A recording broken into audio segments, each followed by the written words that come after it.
तो बेटा class start कर लेते हैं। आज जो नेक्स्ट चैप्टर स्टार्ट करेंगे, रिफ्रैक्शन का टॉपिक खत्म हो गया है। अब नेक्स्ट टॉपिक जो रहेगा वो रहेगा हमारा प्रिज्म। अच्छा, प्रिज्म शुरू करें इससे पहले सभी को हैप्पी मकर संक्रांति। और ये बताओ कि आज नहा के कौन कौन नहीं आया? देखो, झूठ नहीं बोलनी है भाई। मानता हूं सर्दी है, शरीर रहेगा तो ये तो और अगले साल आती रहेगी, और शरीर नहीं रहा, ठंड वगैरह लग गई तो फिर गए काम से। ठीक है, तो कोई बात नहीं जो नहीं नहाया, पर सच बोलना जरूरी है। शाम को नहा लेना, नहा के अपना रजाई में घुस जाना क्योंकि सर्दी आज इतनी ज्यादा थी, मुझे ठंड लग गई शायद। प्रिज्म स्टार्ट कर लेते हैं। तो प्रिज्म के अंदर 10th क्लास में भी पढ़ा होगा, एक ऐसा रिफ्रैक्टिंग मीडियम होता है जिसकी शेप की बात करें तो कहां भाग गया भाई, ये जैसे सर्दी में कुटिया होती है वैसा आपका प्रिज्म देखने को मिलेगा।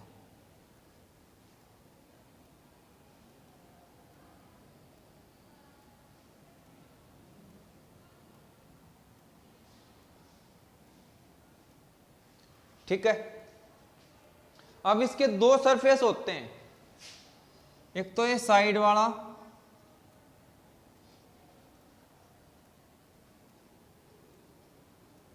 Refracting surfaces. वैसे तो तीन हो गए, एक पे बेस रखा है। ये तीन कैसे हैं? टोटल 5 फेस होते हैं, 3 रेक्टेंगुलर और 2 ट्रायंगुलर। जब आप प्रिज्म को रखते हो तो ये वाला जो एज होता है इन दो रिफ्रैक्टिंग सरफेस के बीच में, इसको बोलते हैं रिफ्रैक्टिंग एज। रिफ्रैक्टिंग एज, ठीक है, इसका आपको ध्यान रखोगे। उसके बाद अब ये जो ट्रायंगुलर साइड इसकी होती है, जब आप एक्सपेरिमेंट करते हो तो सॉरी, प्रिज्म का जो बेस रहता है वो ट्रायंगल की तरफ से रखना। जो हिस्सा ट्रायंगुलर होगा, चाहे इधर से रख दो चाहे इधर से, यानी इसको ऐसे खड़ा करके रखेंगे तो ये इसके क्या कहलाए जाते हैं? बेस। और ये वाला जो एंगल बनता है, एंगल ए, इसको बोलते हैं एंगल ऑफ प्रिज्म। ठीक है, तो डेफिनेशन क्या बन जाएगी? It is a refracting medium bounded by 3 rectangular and 2 triangular surfaces. Clear है? अब पढ़ेंगे यहां पे जो प्रिज्म के अंदर से रिफ्रैक्शन होता है वो कैसे होगा, और आपसे डेरिवेशन पूछेगा प्रिज्म फॉर्मूला की।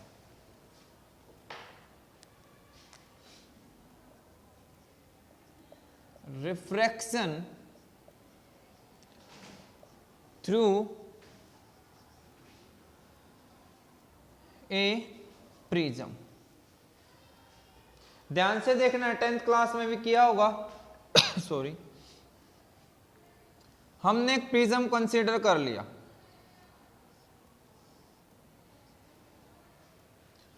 प्रिज्म कंसीडर जब किया तो इधर क्या होगी? एयर। ये किसका बना है? ग्लास। और यहां भी क्या होगे? एयर।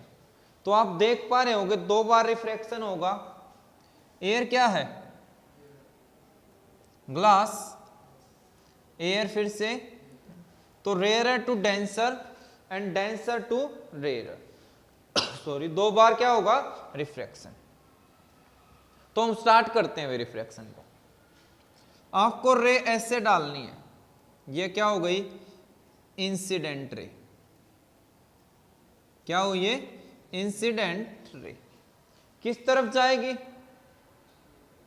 हमें कोई आइडिया नहीं, पर मैंने आपको एक बात बताई थी, पहले उसका जो पाथ मीडियम में चेंज ना आता तब होना था वो वाला ड्रॉ करो। अगर ये प्रिज्म ना रखा होता तो ये लाइट की रे बिल्कुल सीधी चली जाती। क्लियर हो गया? ठीक है। अब अगला काम क्या करना है, रेयर से डेंसर गई, मीडियम हो गया चेंज। तो मीडियम चेंज हुआ तो हमें क्या करना था, इस पॉइंट पे इस वाले सरफेस पे नॉर्मल ड्रॉ करेंगे या नहीं करेंगे? तो n1 कर दिया। क्लियर हो गया?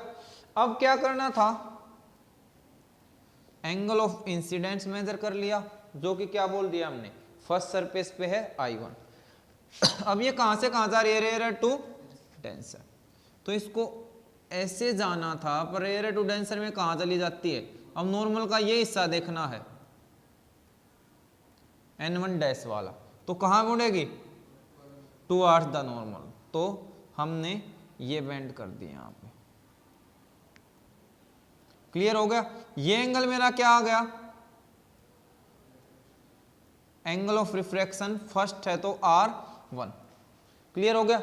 अगले में ये यहां फिर गई, फिर से क्या हो रहा है, डेंसर से रेयरर, तो क्या करेंगे, फिर से सेकंड नॉर्मल ड्रॉ करेंगे, और इस नॉर्मल के साथ ये है ना इंसिडेंट रे, इस सरफेस के लिए इंसिडेंट क्या है, ये, तो ये क्या रहेगा आपका फर्स्ट एंगल।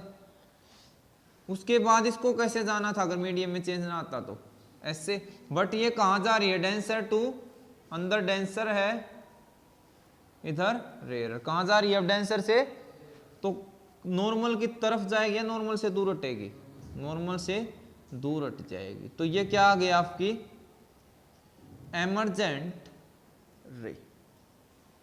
ठीक है, ये क्या आ जाएगी, एमर्जेंट रे। अब एक चीज ध्यान रखना, अगर मैं इसको इंसिडेंट बोल रहा हूं तो मुझे इसको भी इंसिडेंट बोलना चाहिए, और इसको क्या बोलना चाहिए, रिफ्रैक्शन। बट मैं सिमिट्री के लिए कि बाहर वाले दोनों एंगल तो आई रख लेता हूं, और इसको क्या बोल देता हूं, ध्यान रख लोगे, एंगल है वही θ1 लिखो, θ2 लिखो, x लिखो, y लिखो, z लिखो, जो तुम्हारी मर्जी है, उससे कोई फर्क नहीं पड़ना, वैल्यू उसकी उतनी ही रहेगी। ठीक है, चले आगे। क्लियर हो गया? तो हमने देखा ये इस तरफ चली थी, और अब जा किस तरफ रही है, इस तरफ। तो जब ये प्रिज्म से पास हुई तो अपनी इनिशियल डायरेक्शन से बेंड नहीं हो गई, और बेंड होने को हम क्या बोलते हैं, डेविएट होना। तो आपसे इस टॉपिक में पूछेगा, फाइंड एंगल ऑफ डेविएशन, क्या कैलकुलेट करो, सॉरी, और एंगल ऑफ डेविएशन को किससे निकालते हैं, डेल्टा से निकालते हैं। किससे निकालते हैं, डेल्टा से। तो डेल्टा निकालने का तरीका क्या है, रे की इंसिडेंट डायरेक्शन और रे की फाइनल डायरेक्शन के बीच का एंगल। तो हमें इन दोनों डायरेक्शन को क्या करना पड़ेगा, मिलाना पड़ेगा। तो इसको क्या करूं मैं, पीछे एक्सटेंड। तो अब आपको यहां इन दोनों लाइंस में, इस वाली में और इस वाली में, डी का यूज करके एंगल को क्या कर लेना है, मेजर कर लेना। तो ये क्या आ जाएगा आपका, मैं I2 को छोटा कर देता हूं थोड़ा सा, ये लो, और ये मेरा क्या बन गया, डेल्टा। क्लियर है? चलें आगे।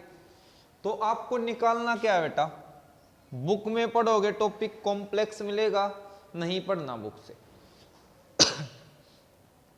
मैं नंबरिंग कर देता हूं। ये क्या है, angle of prism ABC। Clear है? और क्या लो, इस रे को बोल लो KLMN। इस पॉइंट ये और बच गया, एक को क्या बोलोगे, O बोल लो, और एक को P बोल लो। क्लियर हो गया? ठीक है। अब मुझे एक चीज बताओ, क्या आपको यहां डेल्टा दिख रहा है, इस डेल्टा को चाहे यहां डेल्टा दिखा लो, है तो इन दोनों के बीच में, चाहे यहां पे डेल्टा दिखा लो, यस और नो? भाई ये दो रेज हैं, तो किसी बच्चे ने यहाँ बना लिया या बना लिया, डिग्री वैल्यू तो उतनी आएगी। क्लियर है? तो ये क्या हो गया, डेल्टा। मैं इस पॉइंट को नीचे लिख देता हूं ताकि आपको समझ आ जाए। एल यहां लिख दिया। तो यहां आपने डेल्टा क्या है, फॉर्मूला लगाना है कौन सा, एक्सटर्नल एंगल वाला कंसेप्ट लगाना है। एक्सटर्नल एंगल क्या होता था, सम ऑफ टू इंटीरियर एंगल्स, और वो कौन से होने चाहिए, अपोजिट एंगल। तो इसके अपोजिट, क्या मैं इसको कुछ नाम दे सकता हूं इन एंगल्स को? तो क्या आया भाई, एंगल पी एल एम बन गया पहला, और दूसरा क्या बन गया, पी एम। चल पड़ोगे स्टेप बाय स्टेप, ठीक है। अब हमें डेल्टा निकालना जो है, हमें यहाँ पे 3-4 एंगल पता है, I1 पता है, I2 पता है, R1 पता है, R2 पता है और A पता है। तो इस डेल्टा को भी उनकी टर्म में निकालना है, तो आपस में उनकी रिलेशन ढूंढनी पड़ेगी। क्लियर है? चलो ना आगे। अब इस डायग्राम में आप अगर ध्यान से देखो, नॉर्मल वाली और इधर वाली जो लाइन बन रही है, ये R1, ये I1 और ये वाला एंगल, क्या I1 इन दोनों के सम के इक्वल नहीं है? तो हम क्या मेंशन कर सकते हैं डायग्राम के अंदर कि जो एंगल I1 है वो एंगल R1 प्लस किसके equal, P L M, and I2 किसके इक्वल है, R2 plus P M L. तो यहां से आप क्या वैल्यू नहीं निकाल सकते? तो P L M I1 minus, मैं सीधा लिख रहा हूं, यहां पे एंगल नहीं लगा रहा, I2 माइनस R2। कोई डाउट रहेगा, यहां पुट कर दो। डेल्टा कितना आ गया, I1 minus R1 plus I2 minus R2। भाई I1 वालों को इकट्ठा कर लिया, R1 वालों को इकट्ठा कर लिया। चलो यहां लिख देते हैं, I1 plus I2, R1 plus R2, delta निकला। तो अगर आपके पास एंगल ऑफ, इसमें कई फॉर्मूले आएंगे जो आपको याद करने हैं, तो सीक्वेंस वाइज याद कर लेना, I1 plus I2 minus R1 plus R2। अब नेक्स्ट काम करना, आप इसको अंडरलाइन करो, इससे हम रिलेशन निकाल लें जिसमें हेल्प मिलेगी। क्लियर होगा?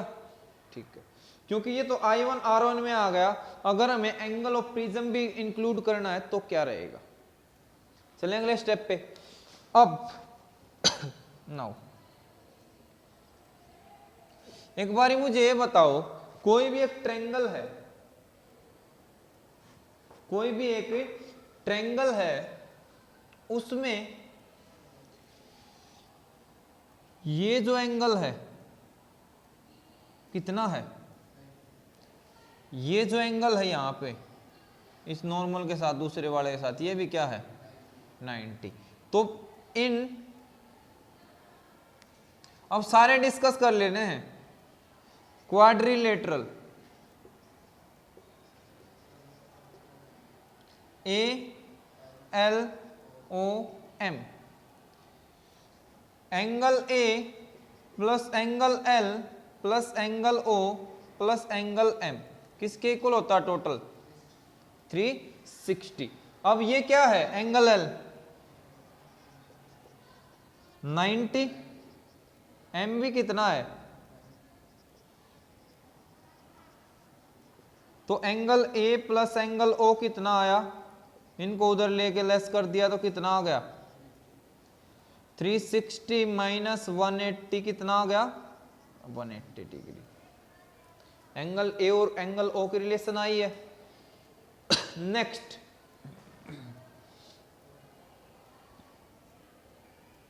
इन ट्रायंगल PLM, PLM में क्या देख रहे हो आप? Angle P plus angle L plus angle M कितना होगा? वही नेक्स्ट पीरियड हमारा ही है, तो गड़बड़ हो जाएगी। ये भी 180 हो गया। अगला नीचे वाली ट्रायंगल देखो,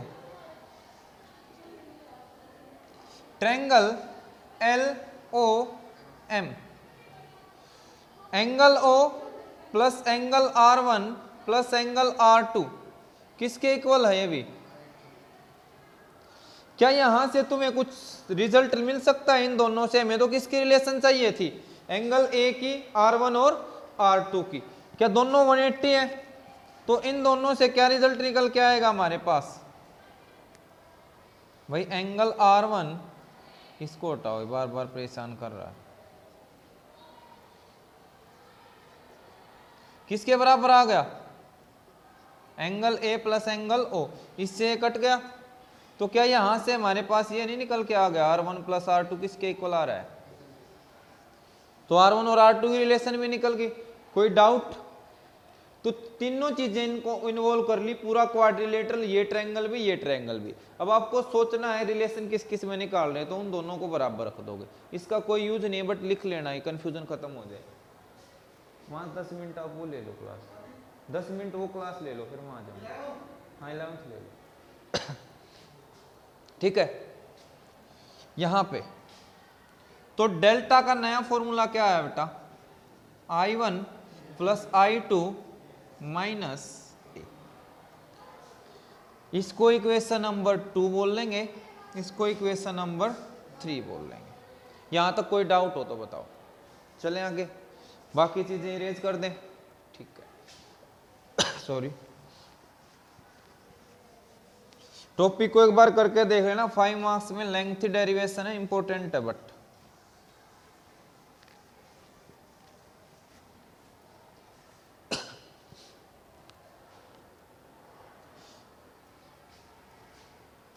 तो ये दो फॉर्मूले आ गए।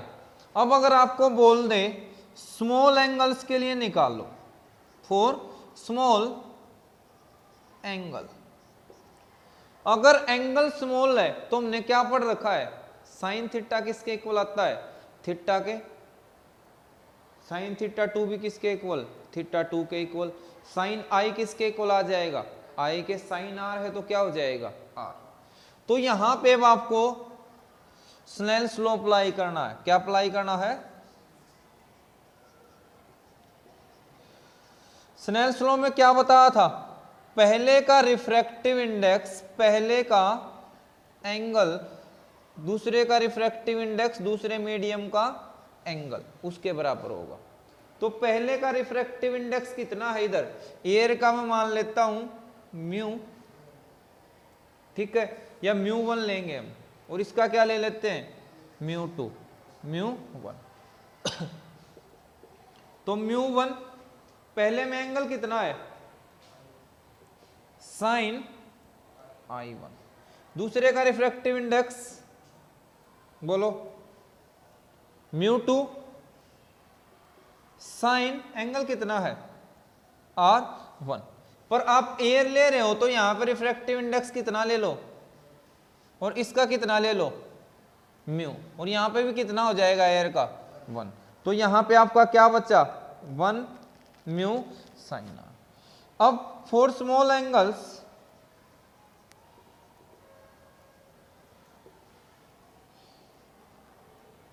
साइन I1 किसके इक्वल? I1 के। और साइन R1 किसके इक्वल? R1 के। तो क्या निकल के आया? I1 is equal to mu R1। इसी वजह तरीके से इस सरफेस पे जब अप्लाई करोगे फॉर सेकेंड सरफेस या सेकेंड रिफ्रैक्शन, बताओ भाई पहला मीडियम अब कहां से कहां आ रही है, पहला म्यू से आ रही है, म्यू एंगल कितना है इसमें साइन R2, दूसरे में 1 एंगल कितना है साइन, फिर खत्म करते हैं क्या हो जाएगा mu R2 is equal to I2। तो I2 कितना आ गया आपका, याद रह जाएंगे रिजल्ट। इन दोनों वैल्यू को इसमें पुट करते हो तो डेल्टा क्या निकल के आता है, म्यू R1 I1 की जगह म्यू R1, I2 की जगह म्यू R2 माइनस ए कितना कॉमन आया म्यू R1 प्लस R2 किसके बराबर था, तो म्यू ए माइनस ए हो गया। क्या म्यू कॉमन आ जाएगा, बोलो ए कॉमन आ जाएगा तो क्या बचा म्यू माइनस 1 इंटू। कोई डाउट हो तो बताओ। तो जब भी आपसे प्रिज्म बोलता है स्मॉल एंगल फॉर्मूला को फॉलो कर रहा है तो आपको डेल्टा का सॉरी ये वाला फॉर्मूला नहीं ये वाला लगाना है, म्यू माइनस 1 इंटू ए। और अगर लार्ज एंगल है तो ये बता देता हूं for angle of prism less than 10, और ये वाला अप्लाई करना है एंगल ग्रेटर देन 10 के लिए। तो एंगल ऑफ डेविएशन समझ आ गया, कितने फॉर्मूले होंगे। पहला हमने क्या पढ़ा I1 plus I2 minus R1 plus R2, दूसरा क्या निकल के आया R1 प्लस R2 ए के बराबर है, तीसरे में हमने देखा I1 mu R1 I2 mu R2। ये तब है जब आपको बोले drive the expression for small angle, और लास्ट में ये निकल के आ जाएगा। क्लियर है। अब दूसरा पार्ट जो इसका बचता कंप्लीट ही करेंगे बेटा, 10 मिनट और लगेंगे सॉरी ठंड से आज गला भी खराब होगा।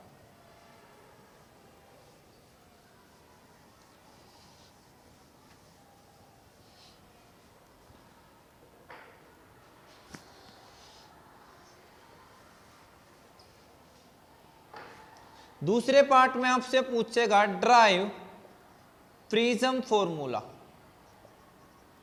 कि प्रिज्म का फॉर्मूला ड्राइव करो। तो इससे पहले यहां हम एक डेफिनेशन पढ़ेंगे, एंगल ऑफ मिनिमम डेविएशन,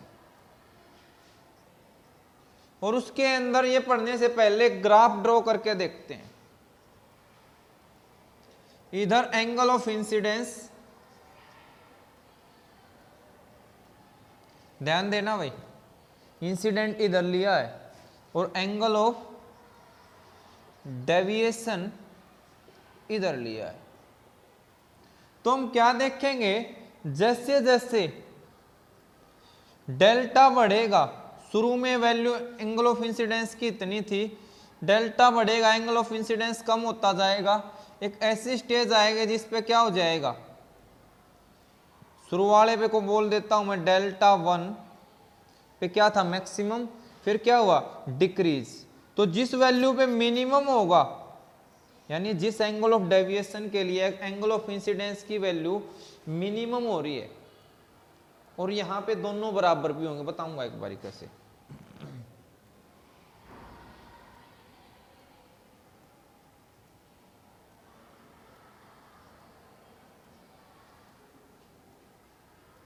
उसे हम क्या बोल लेंगे, angle of minimum deviation.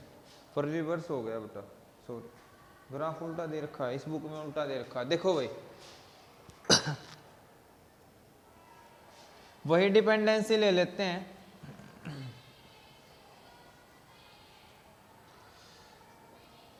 Angle of incidence देखो यहां पे, और एंगल ऑफ डेविएशन देखो। अब थोड़ा सा सही बन रहा है सीक्वेंस, किसी बुक में रिवर्स दे देता है। कैसे, एंगल ऑफ इंसिडेंस को क्या करते हैं हम, डिसाइड करते हैं कितने एंगल पे डाली यहाँ पे रे, उसके अकॉर्डिंग डेल्टा चेक करेंगे कितना आया कितना नहीं आया। तो हम देखते हैं कि अगर एक पर्टिकुलर डेल्टा के लिए आप देखो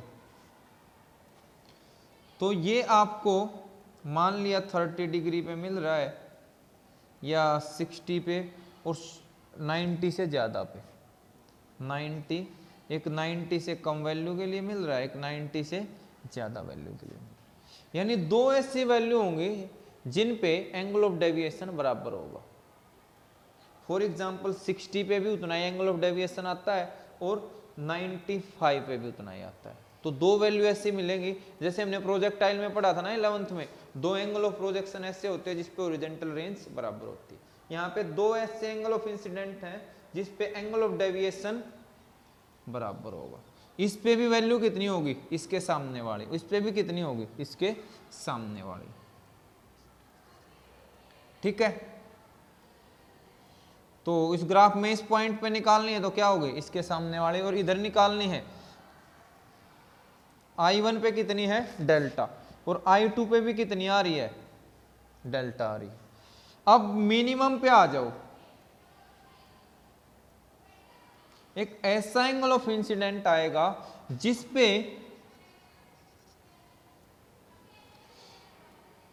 इस वैल्यू पे जो दोनों क्या हैं भाई, यहां पे तो एक ही वैल्यू मिल रही है, उससे पहले क्या थी, दो थी, तो मिनिमम डेविएशन पे एंगल ऑफ इंसिडेंट की जो दोनों वैल्यू हैं वो क्या हैं, सेम। समझ रहे हो क्या है, देखो मिनिमम डेविएशन जब होता है ये वाला एंगल और ये वाला एंगल बराबर आएंगे, ये मीनिंग बताता है। मिनिमम डेविएशन पे क्या होगा, एंगल ऑफ इंसिडेंट रे और एंगल ऑफ एमरजेंट रे दोनों क्या आते हैं बराबर, पर हमने यहाँ पे उसको ई से नहीं दिखाया, किससे दिखा रखा है, I2 से। क्लियर हो गया, तो ग्राफ समझ लोगे क्या है। तो एंगल ऑफ मिनिमम डेविएशन क्या होगा, it is that angle of deviation for which I1 किसके बराबर आ जाए, I2 के बराबर। क्लियर है, तो उस कंडीशन को क्या बोलेंगे, उस एंगल को एंगल ऑफ मिनिमम डेविएशन। पक्का 1 मार्क्स में डेफिनेशन पूछ सकता और आप कंफ्यूज होगे, तो कुछ नहीं कंफ्यूज होना, जिसमें प्रिज्म में ये वाला एंगल इंसिडेंट का और एमरजेंट रे का एंगल दोनों क्या आ जाए, सेम। फर्दर आपने देखा था I1 क्या आता है म्यू R1, I2 क्या था, तो उस केस पे दोनों अंदर वाले एंगल भी क्या आते हैं, मिनिमम डेविएशन पे सेम आते हैं। क्लियर हो गया, इसको इरेज कर दें अब, ठीक है।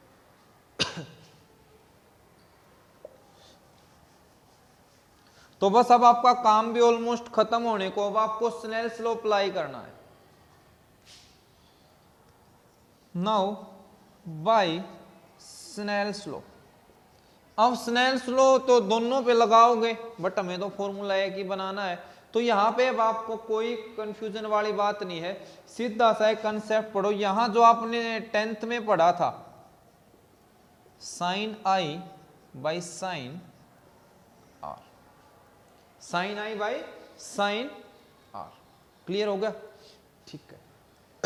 क्या मैं इसको I बोल लूं, R1 प्लस R2 बराबर है, इसको क्या बोल लूं, R बोल लूं, तो यहां से मेरे पास एक रिजल्ट निकल के आएगा, देखते हैं क्या आएगा। हमने रिलेशन पढ़ी थी A is equal to R1 plus R2, तो यहां पे क्या बन गया बेटा, ये 2R बन गया, तो R कितना आ गया, A बाई 2, R निकला। अगला काम क्या बचता आपके पास, I की वैल्यू कैलकुलेट करना।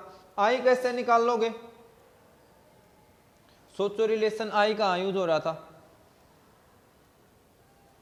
जस्ट 1 पॉइंट का स्टेप बचा आपके पास, फटाफट से सोचो, जिसमें A भी आया था और I भी आया था।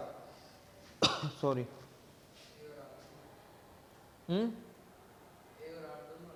हाँ जिसमें दोनों आए थे, क्या A और R का थोड़ा ना कहा मैंने, काम खराब है तुम्हारा। देखो ये नहीं पढ़ा था,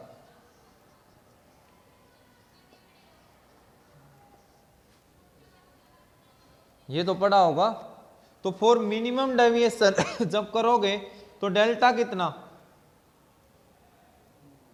I1 कितना, I2 कितना, ये कितना, तो कितना निकल के आया, मैं तो I चाहिए ना, तो 2I कितना आया, A plus delta M। Delta M पता चल गया होगा ना, angle of minimum deviation, angle of minimum deviation. तो भाई यहां से I बताना कितना आया, A plus delta M by 2, दोनों वैल्यू आ गई, पुट करो